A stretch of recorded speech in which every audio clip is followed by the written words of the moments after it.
मीठी सेवियां तो आपने हज़ारों दफ़ा खाई होंगी, लेकिन आज जो हम सेवियां आपको बनाकर दिखाने वाले हैं और आपको सिखाने वाले हैं, इंशाल्लाह इस तरीके से अगर आपने सेवियां बना ली तो छोटे बड़े सभी बड़े शौक से खाएंगे और इंशाल्लाह ये रेसिपी भी आपको बहुत ज़्यादा पसंद आने वाली है। इस रेसिपी को बनाने के लिए यहाँ पे आपने 1 कप ऑयल का लेना है और इसको गर्म होने का वेट करना है। जब आपका ऑयल गर्म हो जाए तो उसके बाद आपने इसमें ½ टी स्पून से भी कम ज़ीरा शामिल करना है। ज़ीरे को हम 1 मिनट के लिए इसके अंदर क्रैकल कर लेते हैं।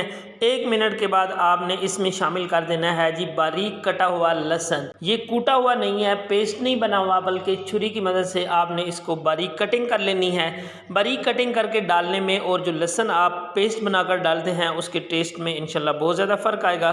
तो इस रेसिपी में ये कटा हुआ लहसुन हमने शामिल करना है। 1 मिनट के लिए इसको भी पका लिया है। अब हमने एक बड़े साइज़ का प्याज रफली चॉप किया हुआ इसके अंदर डाल दिया है। प्याज को हम पकाएंगे, लेकिन आपने एक चीज़ का ध्यान रखना है कि इसके नीचे बहुत ज़्यादा हाई फ्लेम नहीं होना चाहिए। प्याज को जस्ट हमने नरम किया है, उसी के साथ हमारे पास ग्रीन प्याज है। ये ग्रीन प्याज की 1 कटोरी हमने इसके अंदर शामिल कर दी है। ये आपने लाजमी इसके अंदर शामिल करनी है, इससे इसका बहुत ही प्यारा फ्लेवर आता है।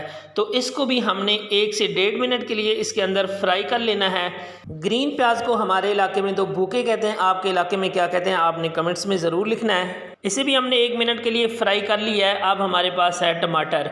1 दरमियाने साइज़ का टमाटर है, इसको हमने इसके अंदर शामिल कर दिया है। टमाटर के अंदर जो पानी होता है, जो कच्चापन होता है, इसको हम थोड़ी देर के लिए पकाएंगे और नरम करेंगे। टमाटर को हमने फुल नहीं गलाना। जब टमाटर हमारा नरम हो जाएगा तो उसके बाद हम इसके ऊपर मज़ीद चीज़ें शामिल कर देंगे। पकाते हुए 2 मिनट हो गए हैं। आप देख सकते हैं कि टमाटर काफ़ी हद तक नरम हो चुका है।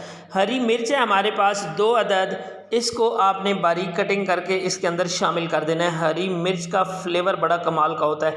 1 मिनट के लिए इसको भी पकाएंगे ताकि जो मसाले हमने शामिल किए हैं उसके अंदर हरी मिर्च का फ्लेवर भी शामिल हो जाए। अब हम इसके ऊपर ड्राई मसाले शामिल करेंगे। ½ टी स्पून लाल मिर्च का पाउडर शामिल किया है। 1 टीस्पून धनिया पाउडर हमने इसके ऊपर डाल दिया है। नमक आपने अपने टेस्ट के हिसाब से देख लेना है। हल्दी पाउडर हमने ½ टी स्पून इसके अंदर डाल दिया है। और यहाँ पे हमारे पास है चिकन पाउडर। ½ टी स्पून आपने चिकन पाउडर शामिल कर देना है। तो चिकन पाउडर की वजह से आपकी रेसिपी का जो टेस्ट है वो एकदम ऐसे लगेगा खाते हुए कि आप इसमें चिकन खा रहे हैं। सारे मसालों को अच्छी तरह हमने पका लेना है। अगर मसाले आपको थोड़े से ड्राई फील हों तो आप इसमें हल्का हल्का पानी भी लगा सकते हैं। हमारी पूरी कोशिश होती है कि हम कोई भी एक्स्ट्रा मसाले यूज़ ना करें रेसिपी में। जो नॉर्मल हमारे किचन में मसाले मौजूद होते हैं उसी से हम रेसिपी बनाते हैं। मसालों को हमने अच्छी तरह भून लिया है। अब इसके अंदर गाजर शामिल करेंगे। गाजरें हमने 2 अदद ली हैं, दरमियाने साइज़ की गाजरें थी, इनको दरमियान में से हाफ कट कर लिया है। इस रेसिपी में आपने गाजरों की कटिंग को बारीक ही रखना है क्योंकि हमें इसको ज़्यादा देर तक पकाना नहीं है। तो अगर आपने पतली कटिंग की होगी या छोटी कटिंग की होगी तो गाजरें गलने में भी बहुत जल्दी से गल जाएंगी और रेसिपी भी बड़ी ही कमाल की बनेगी। गाजरों को हमने मसाले के अंदर 2 से 2.5 मिनट के लिए पका लिया है। तो आप यहाँ पे इनको देख सकते हैं, बड़ी ही प्यारी इनकी लुक नज़र आ रही है इस स्टेज पे। अब हम चलते हैं जी अगली चीज़ की तरफ। 2 अदद आलू हैं दरमियाने साइज़ के, इनकी भी छोटे टुकड़ों में हमने कटिंग करके पानी में भिगो दिया था इनको 15 से 20 मिनट के लिए। अब इसके अंदर शामिल कर दिए हैं। आलूओं को भी हमने गाजरों के साथ और मसाले के साथ 2 से 2.5 मिनट के लिए फ्राई करना है। आलूओं को हम जब फ्राई करेंगे ऑयल में तो आलू हमारे बहुत अच्छे से क्रिस्पी हो जाएंगे।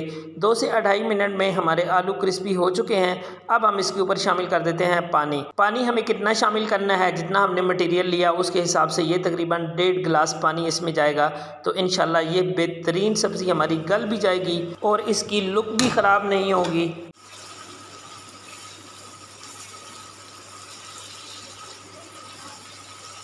जो पानी हमने शामिल किया था उसकी वजह से हमारी सब्ज़ी अच्छी खासी गल चुकी है और पानी वो तमाम का तमाम ड्राई हो चुका है।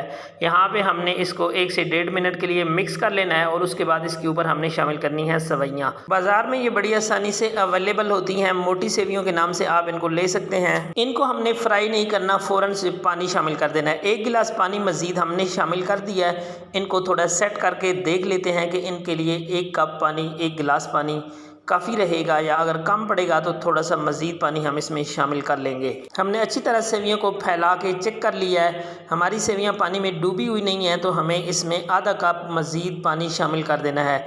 तो यहाँ पे ये हमने एक्स्ट्रा पानी इसलिए शामिल किया है कि अगर सब्ज़ी में या सेवियों में थोड़ी सी कसर होगी तो वो इससे पूरी हो जाएगी। यहाँ पे ग्रीन अनियंस हैं, ये मौसमी फल है लेकिन कमाल का फल है भाई, इसमें इतना बेहतरीन खुशबू और फ्लेवर और जायका होता है कि मैं आपको बता नहीं सकता। ये आपने इसके ऊपर लाजमी शामिल करना है, ये इसका लाजमी इंग्रेडिएंट्स है। इसको शामिल करेंगे एक मुट्ठी के बराबर और हमने अपनी सेवइयों को दम लगा देना है। स्लो आंच पे 10 मिनट के लिए ये पकेंगी और इंशाल्लाह तैयार है। 10 मिनट हो चुके हैं जी, ढक्कन हमने उठा दिया है। अल्हम्दुलिल्लाह माशाल्लाह बहुत ही प्यारी खुशबू आ रही है। ये मसाले वाली सेवइयाँ हमारी तैयार हो चुकी हैं। एक दफ़ा हम इसको नीचे तक फैला लेते हैं। ये देखिए माशाल्लाह इसमें किसी भी तरह का कोई मॉइस्चर बाकी नहीं है। आज की रेसिपी का तमाम तरीका हमने आपसे शेयर किया है। ये आज की वीडियो आपको कैसी लगी है प्यारे व्यूवर्स? अगर वीडियो आपको पसंद आई है तो प्लीज़ वीडियो को लाइक कर दीजिएगा, साथ ही अपने फ्रेंड और फैमिली के साथ शेयर कर दीजिएगा। अगर आप चैनल पे पहली बार आए हैं या बार बार हमारे चैनल पे आप वीडियो देख रहे हैं और अभी तक सब्सक्राइब नहीं किया तो प्लीज़ चैनल को सब्सक्राइब कर लें। मिलते हैं किसी न्यू वीडियो में अच्छी सी रेसिपी के साथ, तब तक के लिए मुझे दीजिए इजाज़त। अल्लाह हाफिज़।